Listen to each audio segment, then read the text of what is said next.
Pagi ini saya akan berbicara kepada kita semua tentang satu peristiwa yang luar biasa yang sudah dialami oleh Tuhan Yesus di Getsemani.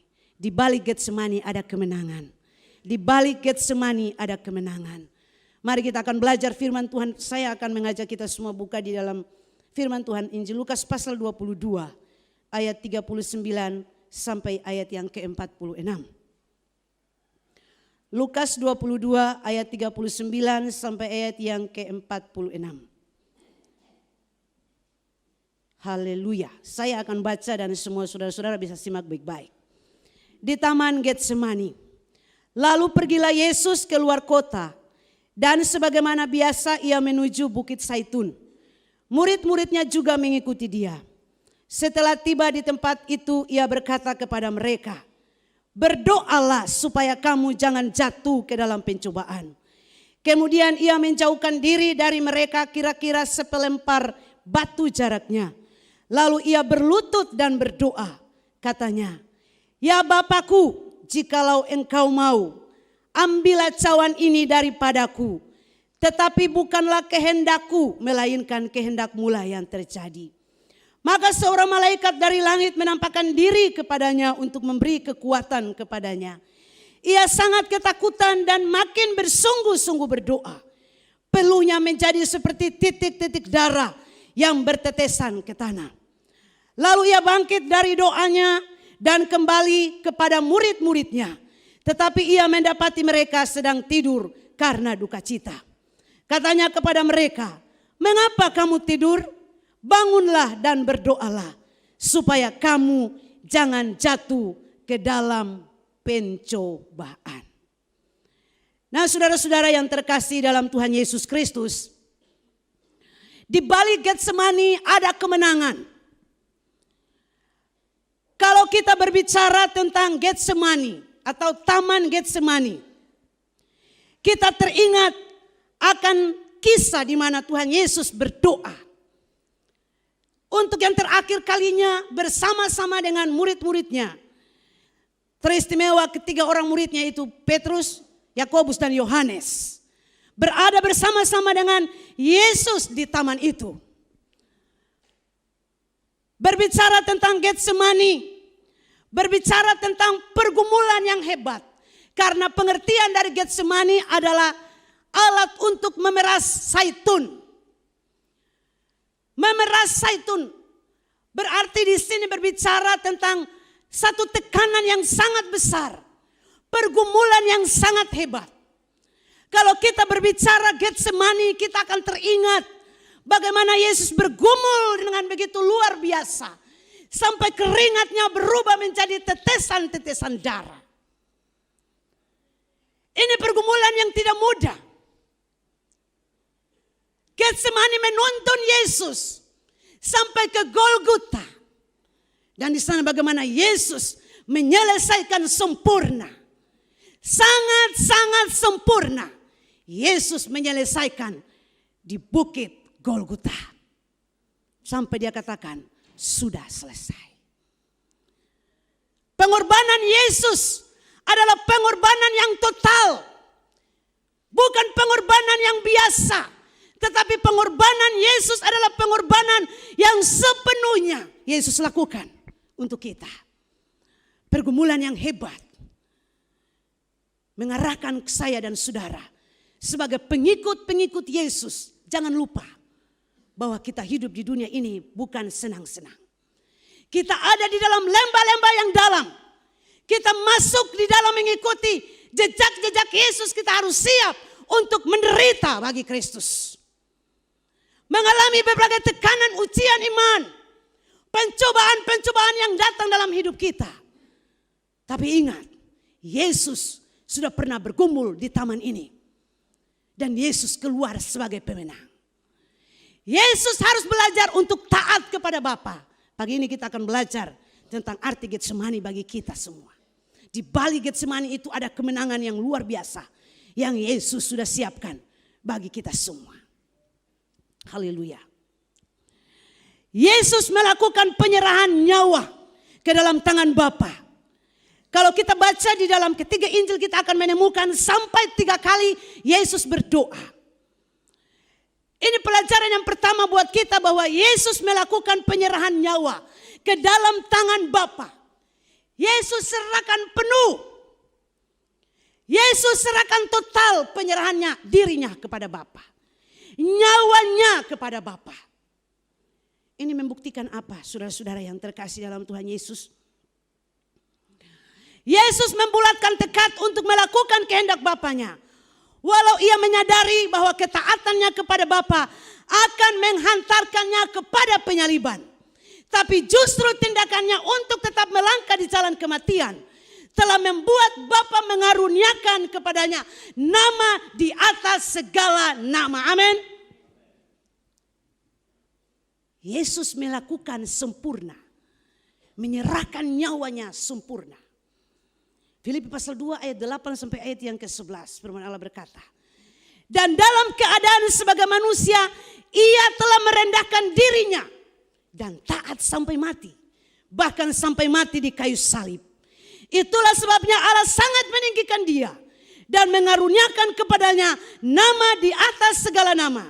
Supaya dalam nama Yesus bertekuk lutut segala yang ada di langit dan yang ada di atas bumi dan yang ada di bawah bumi. Dan segala lidah mengaku Yesus Kristus adalah Tuhan bagi kemuliaan Bapa. Luar biasa. Bapa meninggikan dia. Mengaruniakan kepadanya nama di atas segala nama.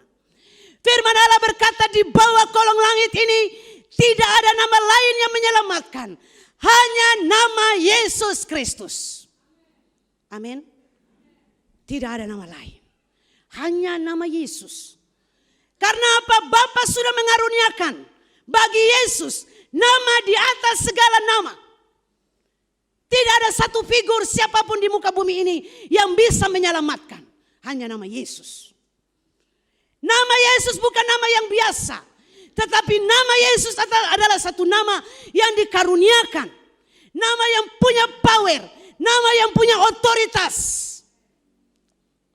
Sehingga semua yang ada di sorga, di bumi, yang ada di bawah bumi, semua akan bertelut dan mengaku bahwa Yesus Kristus adalah Tuhan. Bahkan sampai pada satu waktu nanti, semua orang akan melihat, mata akan terbuka dan melihat, menyaksikan dengan sesungguhnya bahwa dia adalah Raja. Dia akan datang untuk memerintah dunia ini. Kita percaya itu, saudara? Saudara percaya? Satu kali kelak kita akan memerintah bersama-sama dengan Yesus. Mari kita tetap teguh berjalan mengikuti apa yang menjadi rencana Tuhan dalam hidup kita. Jangan kita berputus asa. Saudara ingat, Yesus bergumul sampai keringatnya berubah menjadi tetesan-tetesan darah. Itu tidak mudah. Karena sangat berat, dia menyerahkan nyawanya total buat kita. Kalau Yesus menyerahkan nyawa total, mari hidup kita jangan kita serahkan separuh-separuh untuk Tuhan. Kita serahkan total untuk Tuhan Yesus. Amin. Kita serahkan sempurna buat Tuhan. Firman Allah berkata, serahkanlah tubuhmu sebagai sebuah persembahan yang hidup, yang kudus, dan yang berkenan kepada Allah. Itu adalah ibadahmu yang sempurna. Mari kita serahkan total hidup kita. Ini zaman bukan zaman kita main-main lagi. Zaman dimana kita harus hidup sungguh-sungguh. Mengikut Tuhan dengan sungguh-sungguh. Iring dia dengan sungguh-sungguh. Jangan berkecimpung terlalu banyak dengan dunia. Sampai bisa membuat banyak orang hidup bisa duniawi. Tapi mari kita belajar untuk tetap mengikuti Yesus. Sekalipun kita harus memikul salib. Menyangkal diri tiap hari. Itu harga yang harus kita bayar. Itu harga. Salibmu engkau harus pikul. Kalau engkau menjadi murid Kristus, engkau harus siap pikul salibmu. Kalau engkau tidak layak untuk pikul salib, engkau tidak akan menjadi murid Kristus. Tapi kalau kita memikul salib, menyangkal diri tiap hari, kita adalah murid Kristus. Dan menjadi murid Kristus bukan hal yang mudah. Kita harus siap. Kita harus siap untuk belajar bayar harga dari waktu ke waktu. Sangkal diri. Terkadang ketika kita ada di dalam situasi-situasi yang sulit, pergumulan-pergumulan yang berat, bahkan mungkin sampai bisa terjadi kehilangan nyawa, kehilangan orang-orang yang kita kasihi. Bisa saja orang bisa menyindir macam-macam hal. Tetapi ingat, kita adalah milik Kristus. Saya katakan kita adalah milik Kristus. Kalau kita milik Kristus, Kristus bertanggung jawab atas kita. Ingat ini baik. Katakan kiri kananmu, kalau engkau milik Kristus, Yesus bertanggung jawab atas hidupmu. Katakan, ayo. Kalau engkau milik Kristus, Tuhan Yesus bertanggung jawab atas hidupmu. Bertanggung jawab dalam hal apa saja. Kalau mama dan papa bertanggung jawab atas anaknya, semua tersedia kan? Pakaian tersedia, makanan tersedia, semuanya tersedia. Bapa kita di sorga, dia menyediakan sempurna semua buat kita. Tapi kadang-kadang kita ini bikin banyak aneh-aneh. Lalu bilang Tuhan saya sayang beta. Kenapa Tuhan bikin ini par beta? Kenapa Tuhan harus ambil beta pu anak yang beta kasihi? Kenapa Tuhan bikin ini? Lalu mulai bersungguh dengan Tuhan, mulai berpaling dari Tuhan. Ingat ini baik-baik.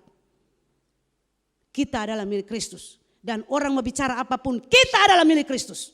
Dan Tuhan bertanggung jawab atas kita. Bukan manusia mau intervensi kita, tidak ada. Kadang-kadang kan kita lebih dengar orang intervensi kita. Ale itu begini karena Ale masih berdosa. Ya, Ale itu begini, Ale masih begini. Begini begono. Tetapi kita ingat harus tahu bahwa kita adalah milik Kristus, dia bertanggung jawab atas kita. Yesus sudah menyerahkan nyawanya total kepada Bapa. Itu pengertian yang pertama, arti yang pertama buat kita. Getsemani bagi kita. Yesus kemudian berikutnya, Yesus pernah menaikkan sebuah permintaan, kalau bolehlah lalulah cawan ini daripadaku. Bukan sampai di situ.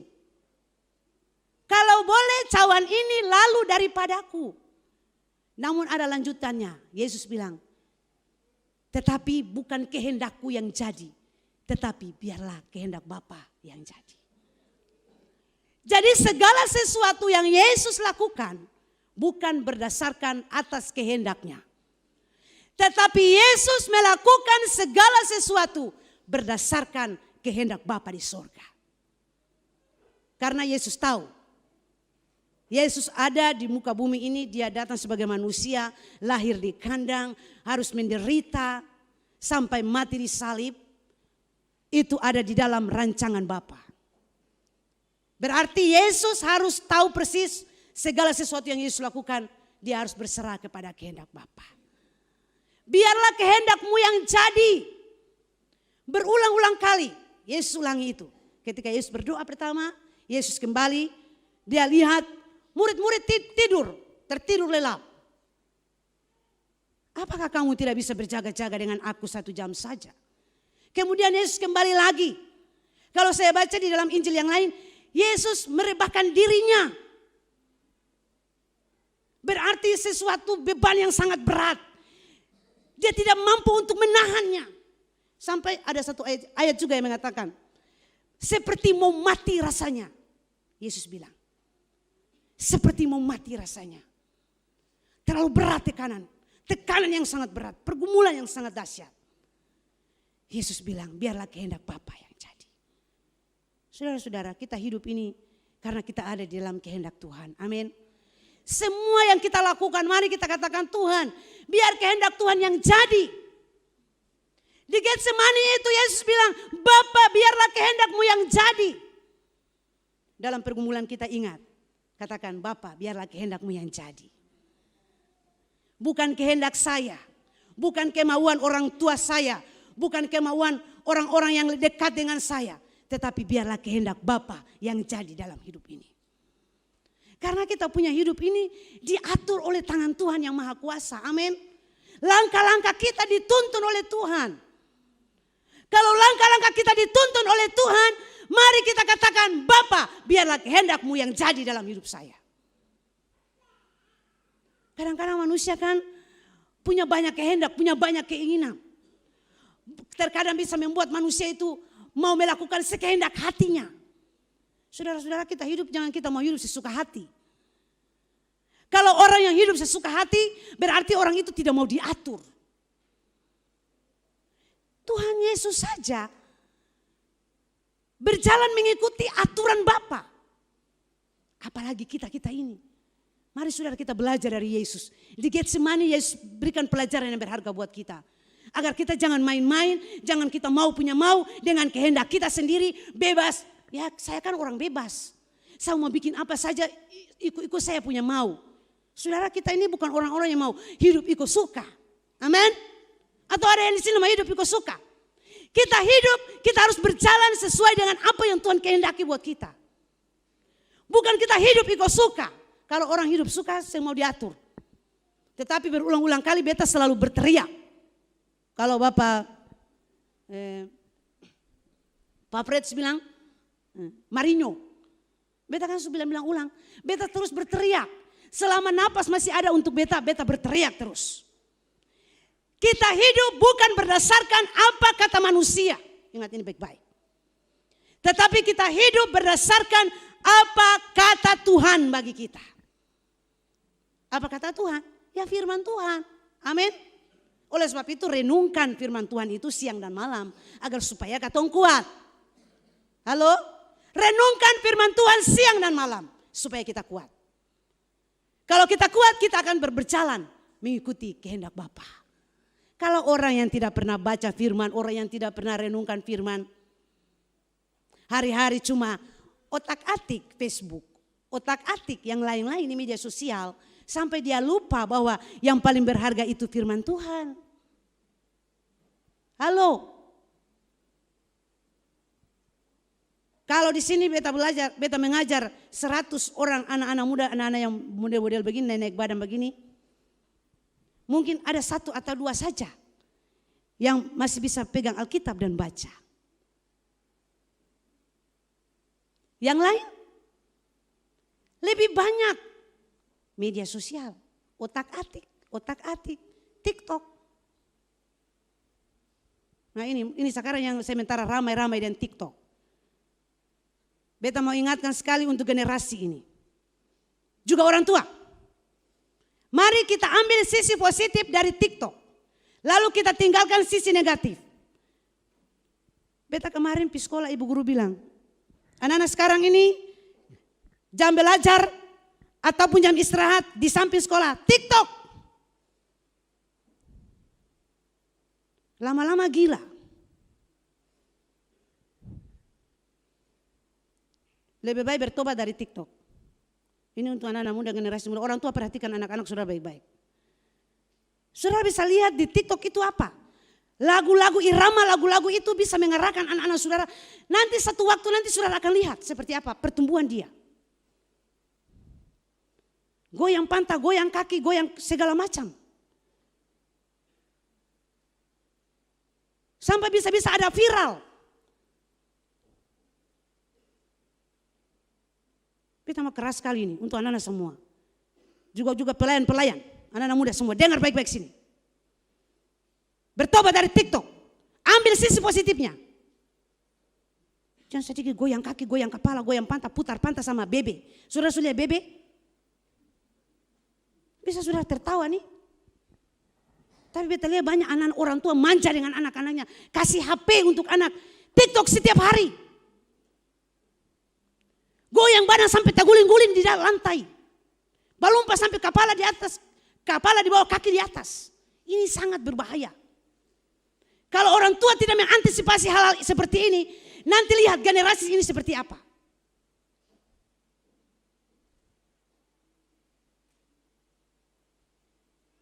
Kalau orang tua awasi baik. Kalau dia suka pakai singlet dan celana sampai sini baru dia goyang. Luar biasa. Lebih baik bertobat tempo. Beta terus ikuti saudara-saudara. Anak-anak muda, beta tetap ikuti saudara. Kita ini anak Tuhan, bukan orang-orang gampangan di luar sana. Kalau mau saudara seperti itu, jadi saja anak-anak gampangan. Hidup ikut suka, tidak mau diatur. Kita ini diatur oleh aturan firman Allah. Bukan kita mau hidup ikut suka. Oh ibu pendeta, ini kan dunia modern. Teknologi sudah maju. Iya ibu, jangan sama-samakan ibu dengan katong sekarang. Saudara-saudara, tanpa saudara-saudari, ini sementara membawa saudara kepada jurang kehancuran. Dunia bisa melihat segala sesuatu. Anak-anak Tuhan kita harus sungguh-sungguh mengontrol kehidupan kita. Ingat ini baik-baik. Kontrol hidup rohani kita harus kuat. Katong harus siap pasang badan untuk menghadapi kondisi dunia yang seperti ini. yang bisa saja menjerumuskan banyak orang masuk dan hancur. Kenapa beta selalu berulang-ulang bilang, kamu harus berada dalam komunitas orang-orang, anak-anak Tuhan yang sungguh-sungguh mengasihi Tuhan. Kalau engkau salah pilih komunitas, engkau hancur. Ingat beta punya kata ini baik-baik. Hei generasi muda, pilih komunitas anak-anak Tuhan yang takut Tuhan. Jangan bergaul sebarang dapat lalu hidup saudara hancur. Ingat ini baik-baik. Yesus sudah bayar harga mahal buat kita. Tuhan Yesus sudah mengorbankan nyawa. Dia serahkan semua buat kita. Lalu apa yang kau mau buat untuk Tuhan Yesus? Anak-anak muda, serahkan hidup sungguh-sungguh buat Tuhan Yesus. Melayani Tuhan sungguh-sungguh. Jangan hidup sabaran dapat, hidup amburadul. Saya selalu mau bilang, beta terus keras. Karena beta tidak mau beta anak-anak ini dong terhilang, beta tidak mau. Semua anak-anak harus ada di dalam rumah Tuhan, melayani Tuhan, mengiring Tuhan dengan sungguh-sungguh. Ingat baik-baik, pelajaran pertama tadi apa? TikTok. Orang tua pulang perhatikan anak saudara. Ini karena akibatnya ketika dengar lagu badan bergerak. Semua pelayan-pelayan semua dengar ini baik-baik. Anak-anak sekarang pintar mereka. Mereka punya snap-snap, mereka sembunyikan dari kita.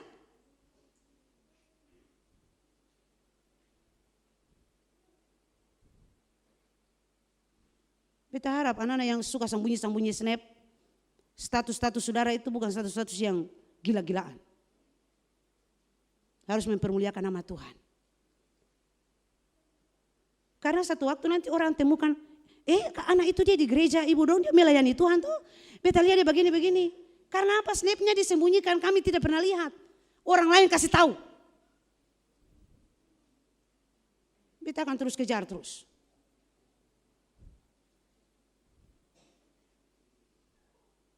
Bersyukur orang-orang tua yang selalu memperhatikan anak-anak mereka. Kadang-kadang kita juga sulit. Karena anak-anak semua punya paspor, ada punya apa kode-kode tertentu. Kami tidak bisa buka HP mereka. Banting saja kasih picah.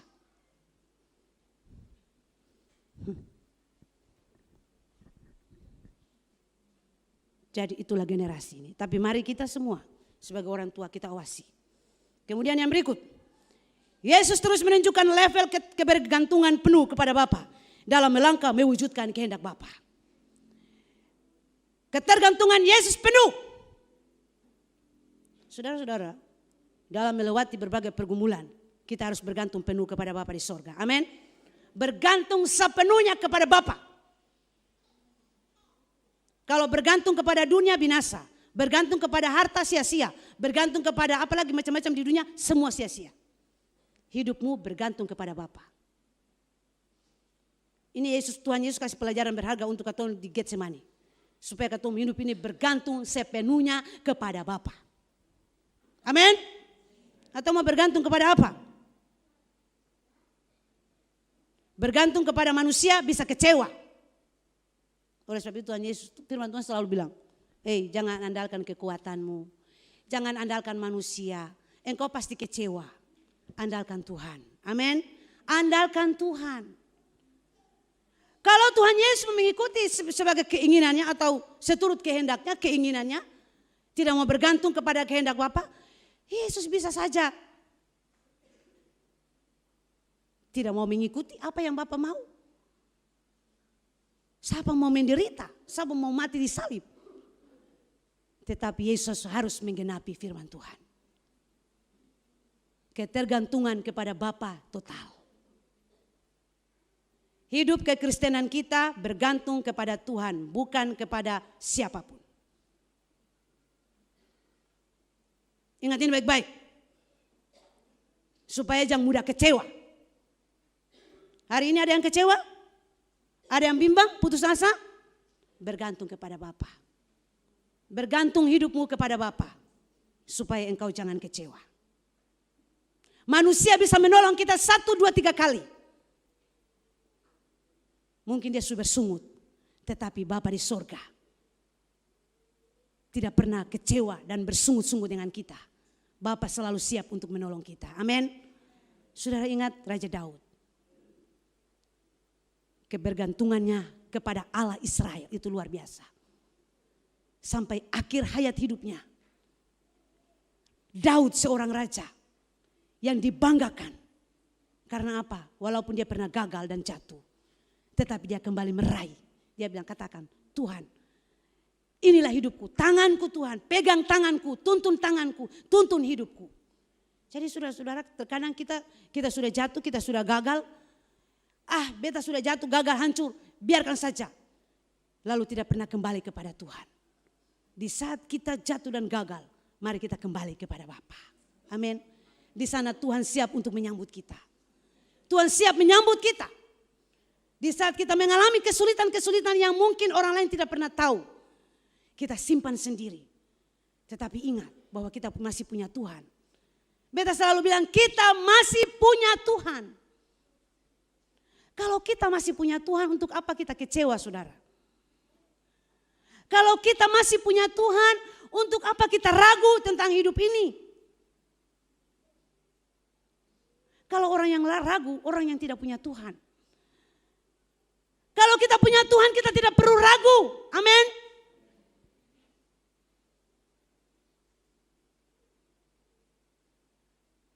Tuhan bilang, mari kepadaku. Seberapa banyak Tuhan ajak. Orang banyak mulai kecewa, mulai tawar hati. Tetapi Yesus bilang, hei mari, datang kepadaku. Aku beri kelegaan. Aku berikan kelegaan sentosa kepadamu. Jadi hanya di dalam Yesus dia bisa berikan sentosa buat kita. Di saat engkau susah, engkau sedih, jangan lari kepada manusia. Pasti engkau kecewa. Apalagi kau lari untuk orang-orang yang tidak bertobat. Orang-orang yang tidak mengasihi Tuhan. Saudara pasti akan tambah kecewa. Tetapi ketika saudara datang kepada Yesus, saudara tidak akan pernah dikecewakan. Ingat ini baik-baik. Saya sadar, saya tahu hari-hari ini katong kehilangan seorang anak yang katong banggakan.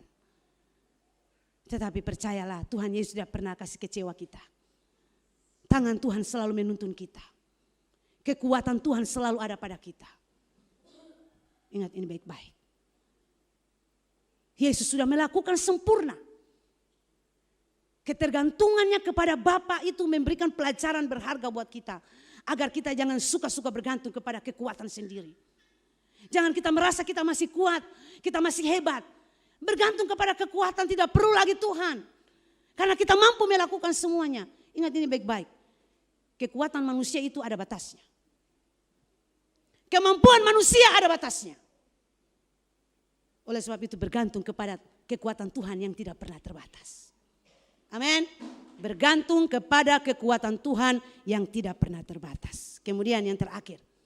Di Getsemani Yesus telah membulatkan tekadnya untuk memberikan dirinya menjadi kutuk dan menanggung segala dosa kita. Jadi di Getsemani Yesus sudah membulatkan tekad untuk memberikan dirinya menjadi kutuk, menanggung dosa-dosa kita di Getsemani.